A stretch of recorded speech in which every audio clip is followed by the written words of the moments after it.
네, 안녕하세요. 재무제표 수다떨기의 민홍섭. 이승우 회사입니다. 오늘은 회계와 재무제표 세계에서 뜨거운 화두를 얘기해볼까 합니다. 요즘 국회에서 꽤 주목받는 법안이 하나 있는데요. 바로 회계기본법입니다. 이름만 들으면 이거 그냥 뭐 회계 관련한 법 아니야? 라고 할 수 있는데 그럼 나랑 상관없지 뭐 이렇게 싶을 수 있습니다. 네, 그런데 좀 들여다보면 그렇지 않습니다. 우리가 매달 내는 뭐 아파트 관리비라든지 비영리 단체에 내는 기부금, 또 학교 법인의 회계, 새마을금고라든지 협동조합과 같은 생활 속에 이제 밀접한 내용과 좀 직결이 될 수 있습니다. 네, 회계기본법은 말 그대로 회계의 기본, 흔히 다루는 영리법인만의 회계가 아니라 우리 사회 전반의 회계를 어떤 원칙과 사회적 합의로 기준을 세울지에 대한 이야기이기도 합니다. 그리고 이 논의가 최근에 갑자기 태어나는 얘기도 아니죠.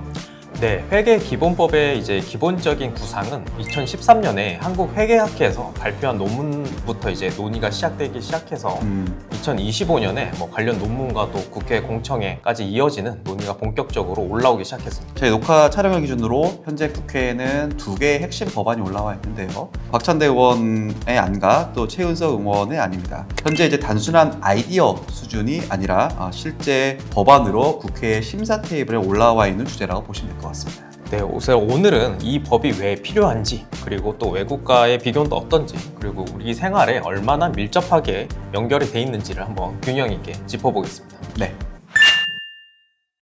민혜 회사님, 이 회계기본법을 한 문장으로 설명하면 어떨까요? 저는 이렇게 한번 정리를 해보고 싶습니다. 대한민국에서 사용하고 있는 모든 회계의 공통 기본 원칙을 정하는 법. 그러니까 기존의 개별 회계법을 전부 없애고 하나로 합치는 통합법이라기보다는 그 위에 공통 원칙을 깔아두는 기본법이라는 거죠. 맞습니다. 지금 우리나라의 경우에는 일반 이제 영리법인 같은 경우는 외부감사법, 또 공공기관은 공공기관 운영법, 학교는 사립학교법, 공동주택은 공동주택관리법, 많아요. 사회복지업역은 또 별도로 규칙과 개별 법령들이 조직 유형마다 다 다르게 정해져 있고 회계를 규율하는 법이 다 따로 있습니다. 네, 회계 기준을 정하는 것도 다르고 감사를 받는 방식도 다르고 공시 수준도 다르고 이걸 감독하는 부처도 다 다릅니다. 네, 그래서 이 법의 핵심 요지는 이겁니다. 회계 처리 기준, 회계 정보 공시, 회계 감사 및 감리 감독 체계에 이르기까지 회계가 필요한 공공과 민간 전반을 아우르는 공통적인 회계 프레임을 한번 깔아보자. 공통 법의 프레임을 깔아보자 이겁니다. 지금 따로 돌고 있는 이제 회계 규율들을 최소한의 한번 같은 방향으로 정렬해보자 하는 노력이기도 하죠.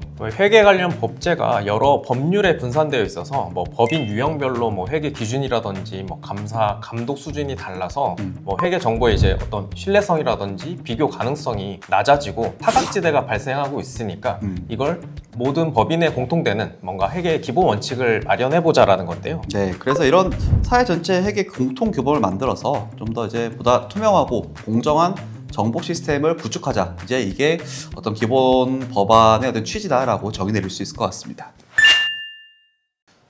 그럼 왜 이런 법이 좀 필요한 걸까요? 네, 뭐 관련 논문이라던가 또 이제 실제 법안의 제안 이유를 보면 문제의식은 꽤 일관됩니다. 결국 이제 회계의 사각지대가 상당히 많다는 건데요. 각 법 간에 이제 다른 내용들이 많다 보니까 불명확성이라던가 공시와 감사 수준이 격차가 높거나 또 주무관청의 분산으로 인해서 혼선이 그동안 너무 많았다는 것입니다. 그게 너무 많이 누적됐다는 것이지요. 그래서 지금 제도가 없는 것은 아니지만 조직마다 또 법마다 너무 다르고 또 비교도 어렵고 정보용자 입장에서는 어디까지 믿고 뭘 따라야 할지에 대한 게 이제 헷갈린다는 거죠. 그러다 보니까 이게 이제 추상적으로만 이제 말씀드리면은 와닿지 않으니까 제가 뭐 몇 가지 그냥 사례를 한번 짚어보도록 하겠습니다. 네, 첫 번째는 노동조합입니다. 노동조합. 네. 기존에도 이제 사실 노동조합에 대한 회계 규율이 없진 않죠. 노조법상의 매 회계연도 결산 결과와 또 운영 상황을 공시를 해야 되고 또 조합원이 요구하면 열람도 하게 합니다. 또 마찬가지로 회계 감사원制度도 있고요. 그러니까 노동조합 회계가 완전히 안 보인다라는 표현은 정확하진 않은데 그렇죠. 그런데 이제 왜 사각지대 사례로 거론되는 이유가 좀 있습니다. 네, 왜냐하면 기업처럼 이제 통일된 회계 처리 기준이라던가 상시적으로 외부 감사 체계가 법률상에 정교하게 깔려 있지 않다는 것입니다. 각 노조별로 어떤 기준으로 이제 장부를 만드는지 또 법률적으로 강제된 통일성이 없는데요. 어떤 조합은 일반 회계 기준 처리를 하고 또 어떤 조합은 비영리 회계 기준을 원용하고 어떤 기준은 또 자체 방식으로 작성하기도 합니다. 결국 요점은 이거네요. 노동조합 회계 자체가 아예 비어있는 건 아닌데 기업 회계 수준으로 체계화돼 있다고 보긴 또 어렵다. 그렇습니다. 그래서 이제 사방에 흩어져 있는 이런 노조들의 회계 기준도 이런 회계 기준법이 적용되게 되면 상당히 해소될 수 있는 부분이 분명히 있다고 볼 수가 있는 것이죠. 두 번째는 여러분도 잘 아시는 아파트 회계입니다. 이건 정말 많은 분들의 일상과 직접 연결이 되겠죠. 네, 일전에도 저희가 잠깐 언급했다시피 저희 재무제표 수사떨기에서 아파트 감사는 그 의무관리 대상 공동주택의 관리 주체가 원칙적으로는 매년 1회 이상 외부 회계 감사를 받아야 합니다. 매달 관리비를 내는 입주민 입장에서 보면 내 돈이 어떻게 쓰이는지 독립적으로 검증을 받을 수 있는 장치에 예외가 있는 건데 네, 사실 대단지 아파트의 경우에는 그 관리비 규모도 굉장히 큰데 그렇죠. 일반 회사의 외부 감사 의무와 비교를 좀 해보면 좀 많이 다르다라고 느껴질 수밖에 없는 것 같아요. 맞습니다. 그다음 세 번째는 이제 공익재단 또 사회복지법인 같은 비영리법인의 영역입니다. 이건 아마도 많은 관련 업무를 하시는 실무자분들이 정말 많이 공감하실 텐데요. 사회복지법인이라던가 또 사회복지시설 같은 경우는 뭐 보건복지부의 재무회계 규칙을 따라야 하고 또 세법상에 만약 공익법인에 해당하면 공익법인 회계 기준과 또 거의 맞춘 공시 의무도 해야 됩니다. 거기에 이제 기부금 법상 일정 요건에 해당하면 감사 관련 의무까지 얹어줄 수도 있고요. 그러니까 한 조직이 회계 하나만 보면 끝나는 구조가 아니라 행정 규율, 회계 규율, 세무 공시, 각종 이제 규율이 겹치는 경우가 계속 생기는 겁니다. 그러니까 실무자 입장에서도 여러 기준에 작성해서 이제 맞추는 게 어려울 수도 있고 또 이용자 입장에서도 같은 조직의 정보가 어떤 기준에 따라 작성된 거인지에 따라서 또 헷갈릴 수도 있을 것 같아요. 그렇죠. 그래서 이런 회계기본법 추진이 또 이런 중첩과 불일치를 또 줄이고 기준 간의 정합성을 높이는 거죠. 그러니까 보조금 관련된 회계 투명성을 강화할 수 있다는 것입니다. 또 마지막 사례로 보면 좀 작아 보이지만 꽤 상징적인데요. 바로 같은 개념인데도 민간과 공공에서 각기 다르게 좀 적용되고 있는 회계 용어를 통일하자는 겁니다. 맞습니다. 대표적으로 국제회계 기준과 우리 일반적인 실무 재무제표는 이미 재무상태표라는 표현이 사실상 통용되고 있죠. 그런데 오래됐죠. 여전히 우리 상법상에서는 이 재무상태표가 아니라 대차대조표라는 용어를 쓰고 있습니다. 네, 아주 대표적인 사례인데 이제 이런 게 누적되면 정보위험자 입장에서는 결국은 혼란의 원인이 됩니다. 그런데 이게 상법 하나만 바꾼다고 끝이 아니고 세법, 상법, 개별법에 흩어져 있는 용어들을 모두 손봐야 되는 문제가 있는데 만약에 회계기본법이 제정이 된다면은 여기서 이제 우리 회계와 관련된 모든 용어 정의를 일괄적으로 통일시키고 해결할 수가 있는 거죠. 이런 디테일이 회계정보위험자 입장에서는 이제 쌓이면 큰 혼란의 원인이 되는 거기 때문에 이런 회계기본법이 이런 것도 포함해서 용어, 체계, 그리고 이제 기준의 통일성을 높일 수 있게 합니다. 네, 그럼 이제 이 법이 실제로 제정이 되면 무엇이 어떻게 달라지는지를 한번 정리를 해보겠습니다. 네, 계속 말씀드리지만 우선적으로 이 비교 가능성이 높아집니다. 말씀드렸다시피 법인 종류별로 회계, 감사, 공시체계가 다 다르기 때문에 또 자산 규모나 성과를 단순 비교하기도 어려워요. 이런 기본법이 깔리게 되면 최소한의 공통 원칙이 생기게 되고 정보위험자들은 비교가 훨씬 더 수월하게 됩니다. 또 규율의 사각지대가 줄어들게 되는데요. 앞서 짚은 노동조합이라든지 비영리법인 같은 영역도 공통 원칙의 틀 안에 들어오게 됩니다. 네, 그리고 정책의 입안의 입장, 또 기준이나 관리 감독의 입장에서도 일관성이 높아질 수밖에 없죠. 지금은 부처별로 회계 정책이 다 쪼개져 있기 때문에 법 개정이나 기준 변경을 할 때 이 정합성 맞추기가 굉장히 어렵습니다. 그런데 국가회계위원회라던가 또는 회계정책위원회 같은 이 법을 통해서 생기는 그 조직에서 이 분산 기능을 통합 조정하는 역할을 할 수 있게 됩니다. 공시 접근성이 개선될 텐데요. 법안을 보면 회계 정보를 인터넷을 통해서 상시 열람, 다운로드 할 수 있도록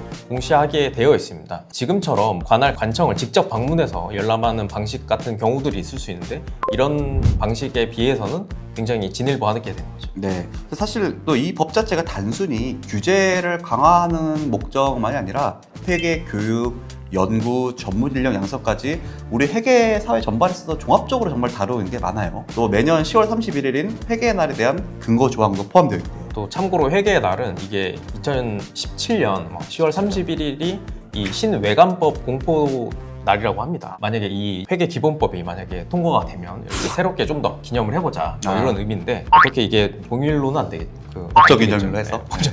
네. 공휴일까지는 안 되겠죠? 그러니까 네. 민족 대명절 말고는 네. 어렵지 않을까 싶습니다. 네.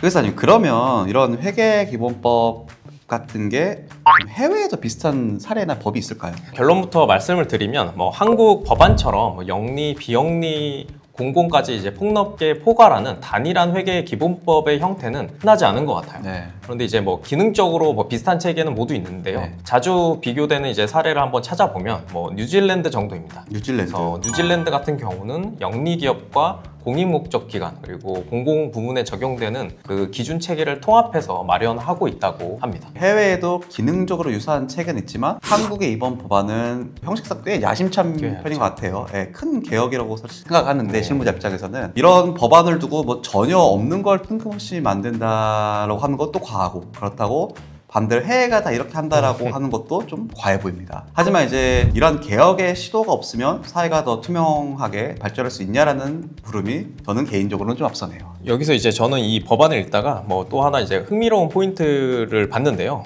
이 법안들 안에는 회계 교육에 대한 확대가 들어가 있습니다. 맞아요. 이게 보통 뭐 기본법 하면은 딱딱하고 뭐 규제나 감독부터 떠올리게 되는데 이 법안의 지금 내용을 좀 보게 되면은 뭐 초중고 평생 교육 단계까지의 회계 친화적 환경을 만들자는 방향도 담고 있습니다.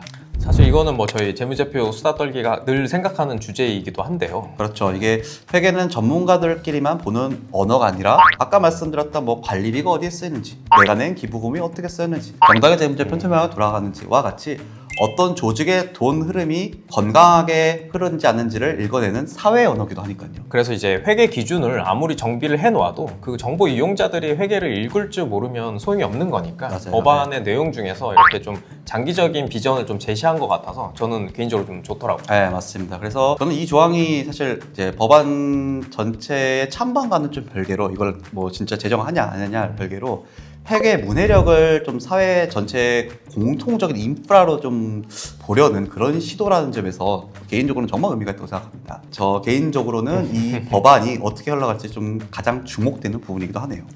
그럼 이제 제일 중요한 질문으로 가보겠습니다. 그래서 나랑 이게 무슨 상관이냐? 많습니다. 네, 지금 들었다시피 많습니다.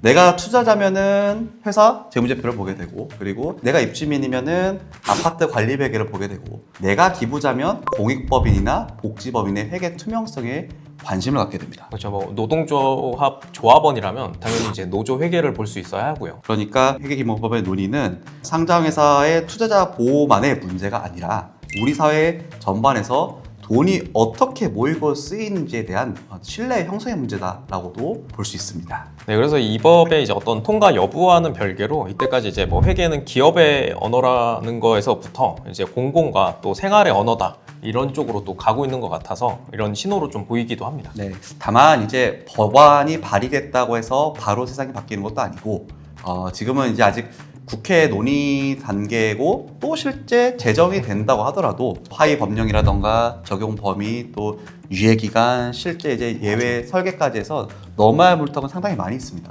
맞습니다.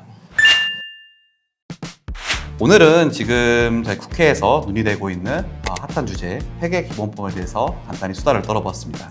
네, 정리해보면 이렇습니다. 회계 기본법은 회계를 하나로 몰아넣는 이제 어떤 통합법이라기보다는 흩어진 회계 규율 위에서 이제 공통 원칙을 한번 세워보자라는 기본법 구상입니다. 네, 그리고 문제의식 자체는 분명합니다. 회계의 사각지대를 줄이고 정보의 신뢰성과 비교 가능성을 높이자는 것이죠. 뭐 하지만 동시에 이제 실제 법으로 만들기까지는 뭐 비용이라든지 뭐 예외 그리고 뭐 교육이라든지 어떤 소규모 단체 어떤 부담 이런 것들 등등해서 뭔가 설계해야 할 것들이 너무 많습니다. 네, 그래서 결론적으로 저는 이 주제는 필요하냐 아니냐도 중요하지만 사실 어떻게 만들 것이냐 이게 훨씬 더 중요하지 않나 그렇습니다. 특히 이제 회계와 재무제표를 업으로 삼고 있는 저희 입장에서는 이런 회계기본법이 잘 제정돼가지고 운용되면은 뭐 더할 날 없이 좋겠죠. 그래서 시청자분들도 뭐 어떤 뉴스에서 뭐 회계 기본법 얘기가 나오면 그냥 이게 어떤 뭐 회계사들의 이야기, 뭐 회계 이야기구나 정도만은 아니구나 네. 라는 거를 좀 떠올려 주셨으면 좋겠습니다. 그래서 저희가 오늘 2편을 준비했습니다. 오늘 저희가 준비한 내용은 여기까지입니다. 다음 주제에도 더 재미있고 실효성 있는 또 의미 있는 이야기로 찾아오도록 하겠습니다. 지금까지 이승훈 민호수 회계사였습니다. 감사합니다. 감사합니다.